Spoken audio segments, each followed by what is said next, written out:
Je m'appelle Alexandra Ferrat, je suis membre de l'équipe de France de karaté en kata, numéro 1 française et actuellement en préparation pour les Jeux Olympiques de Tokyo 2021.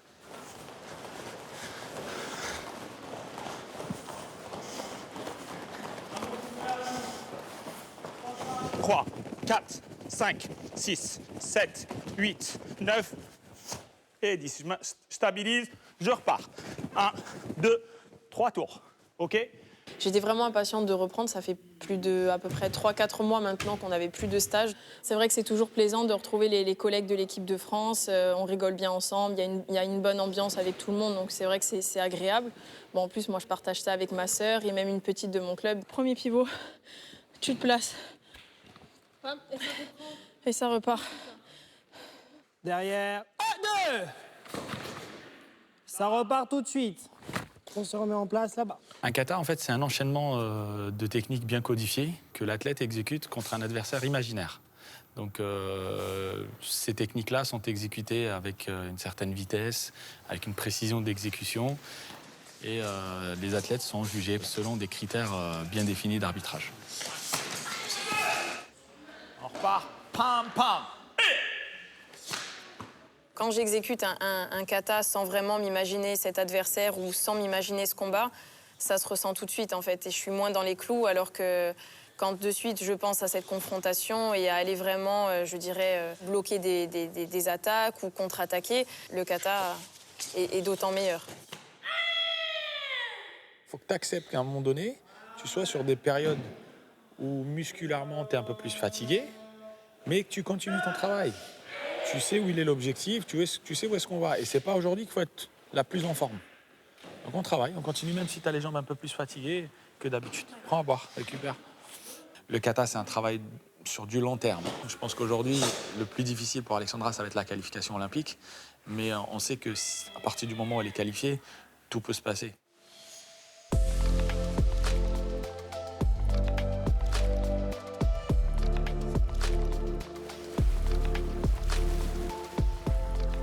J'ai presque envie de dire, je suis un peu tombée dans la potion magique avec mes parents. C'est normal, mes parents ayant le club, étant mes entraîneurs. Je crois qu'à 2 ans, j'avais déjà mon premier kimono. Donc naturellement, j'ai testé.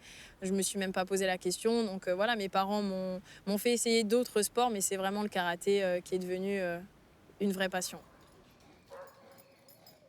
Alexandra avec le Shimaki. Petit sumo. Et là, mon calvaire commence. 11 mois, elle commence à marcher et à parler. Ah, le pire, c'est parler. Surtout, c'est la parole, je pense. C'est un parcours en plus familial, donc c'est vrai que on est d'autant plus fiers, hein, parce qu'on est là-dedans, matin, midi et soir, quoi. On vit karaté à 100% avec Alexandra et Laetitia qui, derrière, prend la suite, hein. Alexandra, étant jeune, elle a participé à des compétitions aussi bien kata et combat, et elle a performé dans les deux. À une certaine époque, elle a même été prise dans les 2 équipes de France, mais ce sont les recruteurs après qui ont choisi pour elle, et ça a été une bonne chose. Et 1, 2, 3, 4, 5, 6, 7, 8.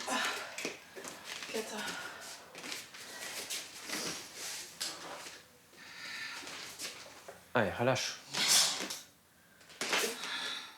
Ce dojo, c'est tout simplement mon grenier qu'on a aménagé en salle de sport avec des tatamis, des appareils de musculation. Et j'ai investi dans le matériel petit à petit. Et c'est vrai qu'aujourd'hui, je suis super fière de ma salle. Et pour le coup, je laisse pas beaucoup de monde rentrer dedans parce que c'est vraiment en fait mon dojo. Je sais pas comment l'expliquer. C'est un peu mon précieux. Donc du coup, peu de personnes rentrent et surtout peu de personnes utilisent le matériel. Il faut savoir. Le drapeau corps, c'est très présent. Si je pouvais, je crois que j'en mettrais plus, mais je me calme un petit peu quand même. Il y en a déjà 3 dans mon dojo personnel. Mais oui, c'est vraiment important pour moi. Et même en compétition, c'est devenu un rituel où je pars toujours avec la bandera, comme on dit, avec le drapeau corps. C'est quand du coup j'aurai besoin de force, je regarderai le drapeau, j'écouterai une musique corse et du coup en avant. Hein. Allez, 1, 2, Pour moi, c'est important de partager mon univers et mes stories, mes entraînements sur les réseaux sociaux parce que déjà, j'ai une communauté qui est très demandeuse et justement, ils aiment voir mon quotidien, mes entraînements. Et certains aussi, c'est vrai que j'arrive à leur donner de la motivation, à aller s'entraîner. Donc du coup, c'est vrai que je suis super contente de ce côté-là. Et il y a une part aussi sponsor. Et justement, plus on a d'abonnés, plus les sponsors s'intéressent à nous. Donc c'est vrai que j'ai un profil encore jeune que j'essaye de développer pour trouver encore plus de sponsors. Ok. Allez. Allez. Non, allez, pas grave. 63. Ouais. Tu n'as pas les gants? Pourquoi tu n'as pas les De gants? toute manière, je peux pas là. Bon, de toute façon, C'est comme j'ai des mouvements de rotation. ça sert à rien non plus de se blesser. Hein. Ah.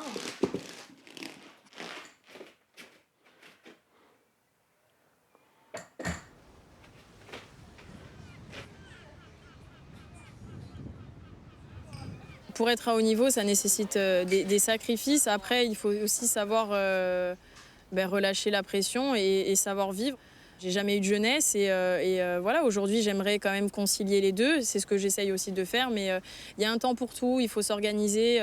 Essentiellement les week-ends, j'essaye vraiment de couper les samedis soirs, les dimanches, d'être avec mes amis. Après, effectivement, à l'approche des échéances, généralement 2 semaines avant, 1 semaine grand max, c'est pas que je fais plus rien, mais par contre, même si je fais quelque chose, voilà, je vais rentrer tôt, je vais quand même rester focus.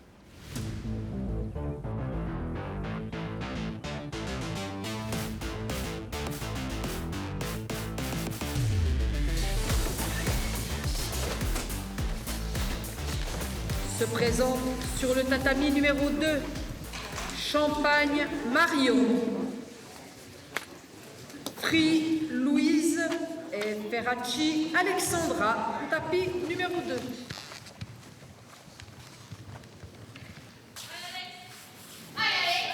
Les katas sont vraiment imposés. On a une liste large qui est proposée et c'est à nous vraiment de faire notre choix sur cette liste.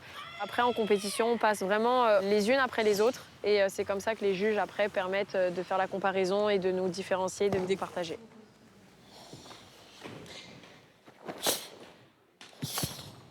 Ok. Allez, relâche maintenant. Ça va être à toi. Le besoin d'Alexandra, c'est de sentir à un certain moment quand même sa cellule familiale qui est là. C'est toujours des petits fins de réglage, des petits conseils, mais bon, ça, pour moi, ça a très peu d'importance. Mais je pense que l'importance d'être suivi, puisque bon, c'est vrai que depuis son plus jeune âge, on est derrière elle, et c'est comme peut-être à un certain moment, certains champions, quand ils voient leurs parents dans les gradins, ils sont réconfortés. Ça fait toujours du plaisir, je dirais, d'avoir quelqu'un sur la chaise du coach avec nous, même si c'est qu'en kata et qu'il n'intervient pas. Rien que la présence, ça fait du bien. Je pourrais plus maintenant m'en passer. Elle a survolé, elle a été largement au-dessus de tout le monde, donc sur ce point, il n'y a aucun souci. Voilà, donc, et en plus, ça, son kata de finale était vraiment réglé à la perfection, avec puissance, équilibre et tout ce qu'il fallait. La manière, les bonnes sensations, donc aujourd'hui, tout y était. Forcément, il y a des réglages, mais satisfaite quand même du travail produit.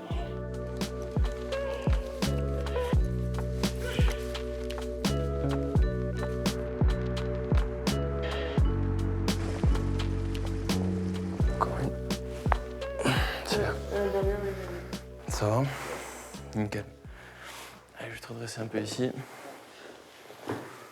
Aujourd'hui, donc, je suis là pour faire la récup, mais surtout aussi pour traiter mon pec. J'ai des petites douleurs au niveau musculaire et du coup, c'est vrai que ça traîne depuis un petit peu un mois. Bon, bien que on travaille là-dessus quand même, mais voilà, elle persiste encore. Plus je prends de l'âge et plus il est nécessaire de récupérer, parce qu'au début, je pense que quand on est jeune, on minimise la chose. Et du coup, ouais, je suis beaucoup plus attentive à ma récupération.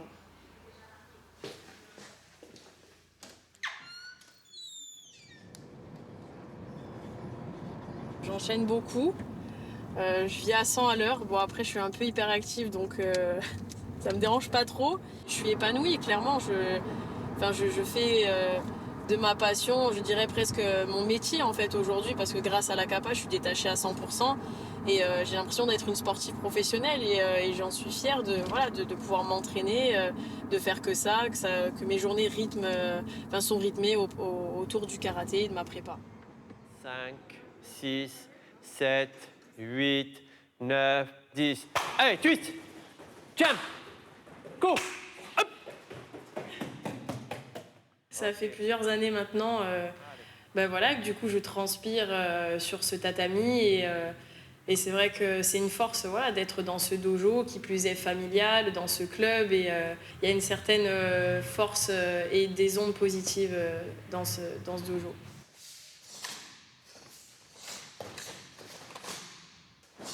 Reste dedans, concentré. Technique après technique. On n'anticipe pas.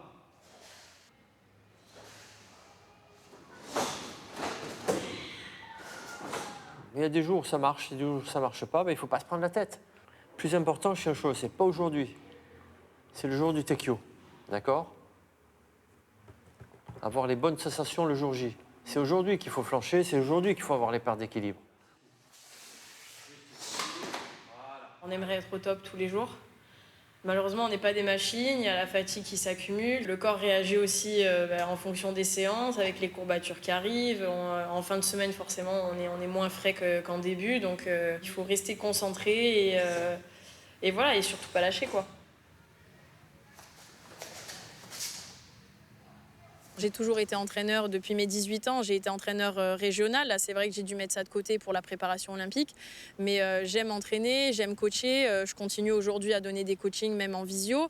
Donc j'aime enseigner, transmettre et faire partager voilà, ma passion. Et du coup, pourquoi pas, peut-être plus tard, être entraîneur des équipes de France. Voilà, à chaud, en tout cas, c'est ce que j'aimerais.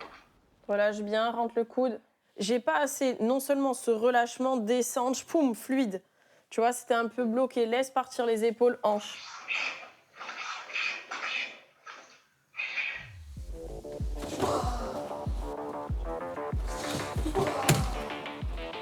Là, on est vraiment dans la dernière ligne droite. Donc, il n'y a rien à apprendre, il n'y a rien à changer. Si ce n'est travailler sur l'envie, sur la détermination, qu'est-ce qui va faire qu'on va faire basculer le jugement des arbitres en notre faveur.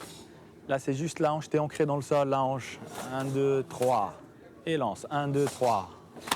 Moins vite que ça, moins vite. Il y a une semaine de ça, je dirais que c'était un peu compliqué, justement. Comme je n'avais pas les sensations voulues, je paniquais un petit peu. Et donc, bon, on a travaillé la prépa mentale et donc, du coup, ça m'a un petit peu recadré. Là, je me sens bien, je sens que ça monte en puissance.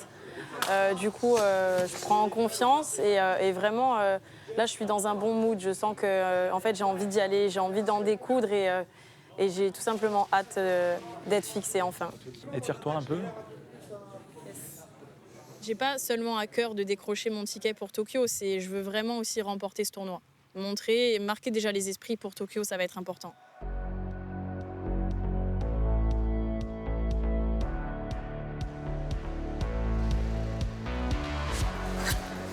On va être à peu près une cinquantaine de participants, donc c'est vrai qu'il va falloir être prête le jour J pour décrocher un des 3 tickets. Concentré, ma grande. Hein. Tu construis ton kata, tu construis la victoire. Hein. Tu l'as construit. Hein. Claque d'abord. Là. Et ça.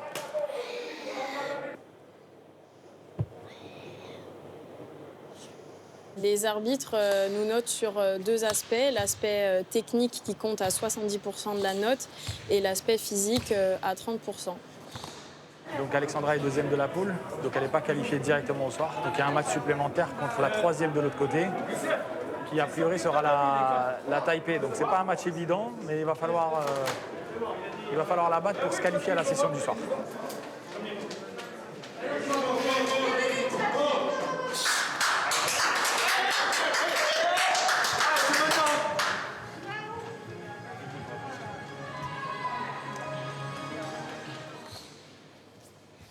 On change de registre. Ça relance.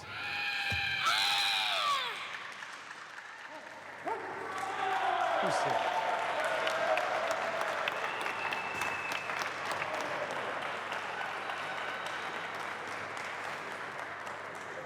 C'est ça. Touché. C'est bien. Ouf. Elle est qualifiée à la session du soir, hein, on le savait, c'était l'objectif. Il n'y a rien qui est fait Et ça se fera que ce soir. Mais il y a une première étape de franchie. Je pense que tout le monde est fort, mais tout le monde est battable. Du coup, ce soir, on sera 4 et il n'y aura que 3 tickets pour Tokyo. Donc tout reste à faire et il faut rester concentré. Là, je vais aller me reposer, me ressourcer et puis ce soir, feu. Hein.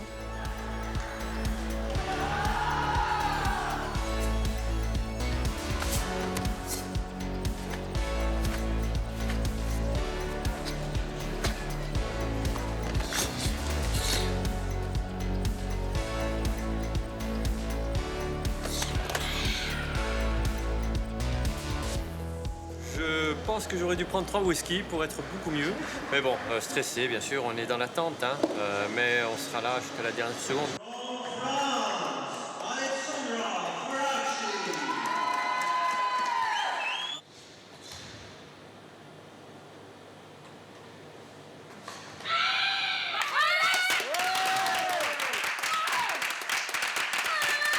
C'est pas fini, il faut être dans le... C'est tour après tour, il faut battre tout le monde. C'est pas juste un match, d'accord? Ah oui, c'est chaud, parce que derrière, si on perd, il y a tout le monde qui a une victoire. Donc c'est chaud, c'est pas fait. C'est loin d'être fait. Tiens-moi au courant, juste là, le match, il faudrait que ça soit l'Iranienne qui passe pour nous, c'est mieux. Vas-y. Ah ouais? Ok, fais-moi un texto, fais-moi un texto.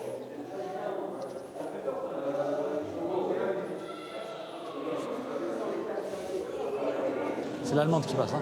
C'est pas fait. Hein. L'Allemande, elle vient de gagner, là. Hein. Donc il va falloir que tu te déchires et tu vas la chercher. Touché. Allez, Alex, jusqu'au bout. Hein. As.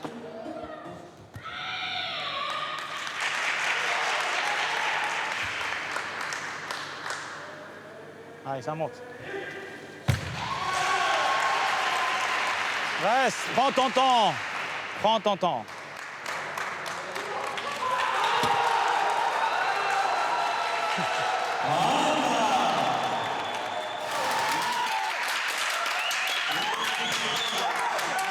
Et ça!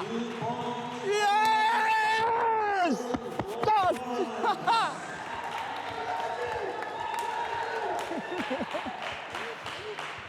Merci les gars. C'est bon là. C'est bon là.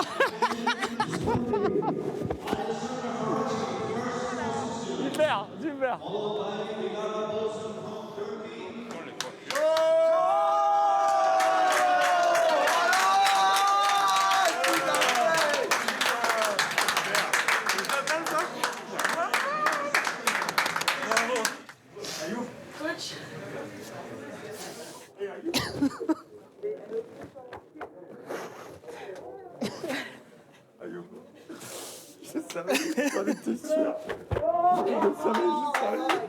Je pleure pas, je pleure pas. Il pleure dingue. Oh, c'est ça le coup. En fait, c'est une histoire. Ça fait des années. On est parti de loin. On savait que ça allait être compliqué, ça allait être difficile. Il fallait pas perdre l'objectif de nos têtes. Et je pense qu'au final, c'est ce qu'on voulait, c'était d'aller au jeu.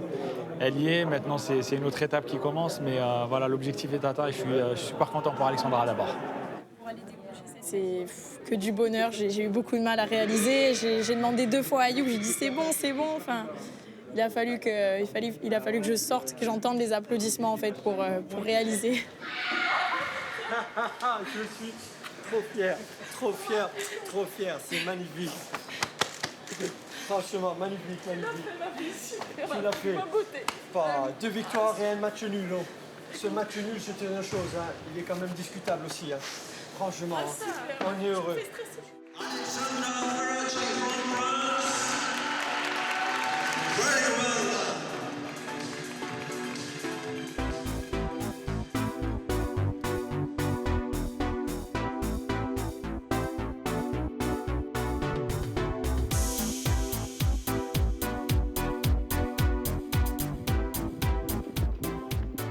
Le voyage, ça s'est super bien passé, un peu long forcément, mais j'ai pu quand même plus ou moins déjà me caler sur le rythme au Japon.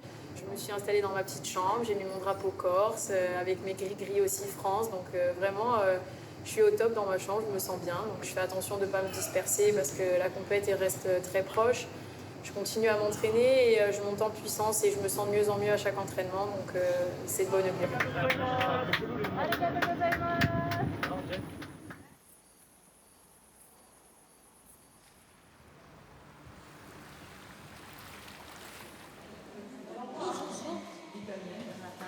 Hop, là, normalement, il doit y avoir le son.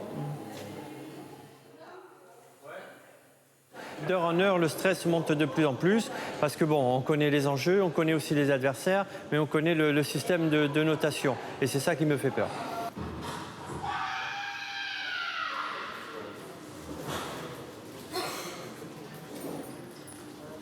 Ça, c'est la poule d'Alex ? Oui. Coucou.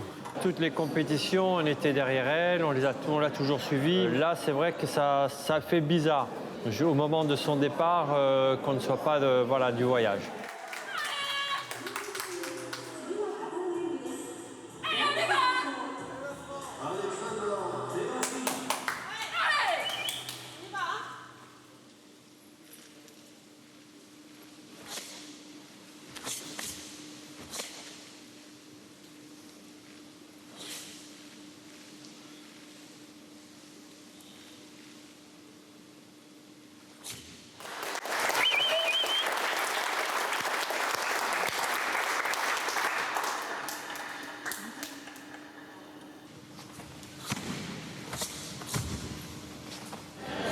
J'ai jamais été confiant parce que je connais à un certain moment l'arbitrage, le manque de professionnalisme de cet arbitrage qui juge plus maintenant par la notoriété et l'ancienneté que par vraiment les qualités. Mais bon, pour l'instant ce n'est pas fini, mais je savais que l'arbitrage devait être pipé et on est toujours dans les mêmes principes.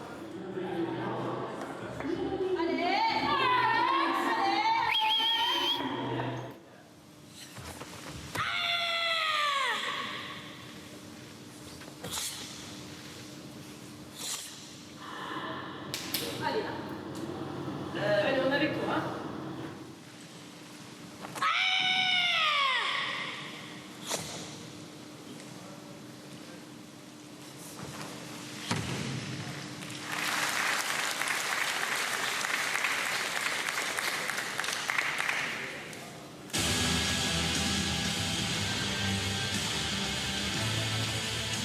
Une guerrière ne va pas renoncer et dans tous les cas, là, quand elle va rentrer, elle va se prendre, je pense, quelques jours de repos et après elle va repartir pour les championnats du monde au mois de novembre prochain. Hein.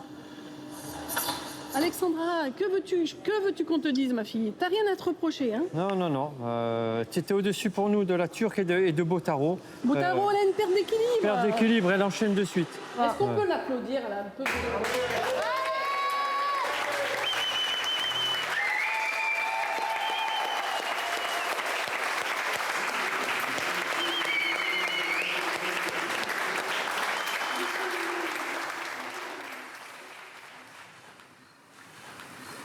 Ces jeux, je les ai vécus de la meilleure des manières dont je pouvais les exécuter. Je pense que j'ai été à mon niveau, j'ai répondu présente à cet événement.